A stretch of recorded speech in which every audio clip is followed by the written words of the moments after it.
ആദിയാല ജയിലിൽ തടവിൽ കഴിയുന്ന പാകിസ്ഥാൻ മുൻ പ്രധാനമന്ത്രി ഇമ്രാൻഖാൻ കൊല്ലപ്പെട്ടെന്ന അഭ്യൂഹങ്ങൾ പ്രചരിക്കുന്നതിനിടെ റാവൽപിണ്ടിയിൽ സർക്കാർ കർഫ്യൂ ഏർപ്പെടുത്തി. പൊതുചടങ്ങുകളും റാലികളും കൂടിച്ചേരലുകളും നിരോധിച്ചു. ഇമ്രാൻഖാന്റെ പാർട്ടിയായ പാകിസ്ഥാൻ തെഹ്രീക്കെ ഇൻസാഫ് പാർട്ടിയുടെ പ്രതിഷേധം കണക്കിലെടുത്താണ് തീരുമാനം. ആദിയാല ജയിലിൽ തടവിൽ കഴിയുന്ന പാകിസ്ഥാൻ മുൻ പ്രധാനമന്ത്രി ഇമ്രാൻഖാൻ കൊല്ലപ്പെട്ടെന്ന അഭ്യൂഹങ്ങൾ പ്രചരിക്കുന്നതിനിടെ റാവൽപിണ്ടിയിൽ സർക്കാർ കർഫ്യൂ ഏർപ്പെടുത്തി. ഇമ്രാൻഖാനെ ജയിലിൽ കാണാൻ അനുവദിക്കണമെന്നും നിലവിലെ ആരോഗ്യാവസ്ഥ വെളിപ്പെടുത്തണമെന്നും പാർട്ടി ആവശ്യപ്പെടുന്നു.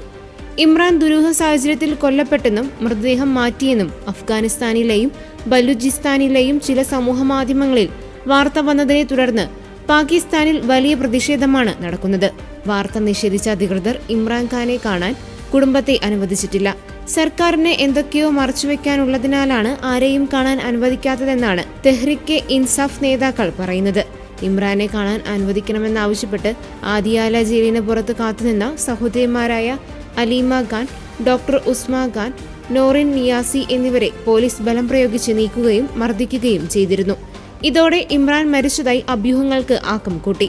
പാകിസ്ഥാൻ തെഹ്രീക്കെ ഇൻസാഫ് പാർട്ടിയുടെ ആയിരക്കണക്കിന് പ്രവർത്തകരാണ് ജയിലിന് മുന്നിലേക്ക് ഒഴുകിയെത്തിയത്.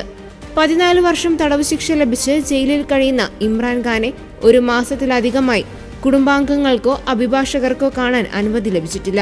ഇതിനുശേഷമാണ് അദ്ദേഹത്തിന്റെ മരണത്തെക്കുറിച്ചുള്ള സ്ഥിരീകരിക്കാത്ത അഭ്യൂഹങ്ങൾ പ്രചരിക്കാൻ തുടങ്ങിയത്.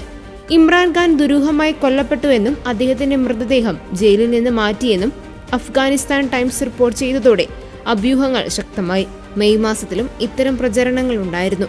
ഇമ്രാൻഖാൻ ജുഡീഷ്യൽ കസ്റ്റഡിയിൽ മരിച്ചുവെന്ന് അവകാശപ്പെടുന്ന പാക് സർക്കാരിന്റെ രേഖയായിരുന്നു പുറത്തുവന്നത്.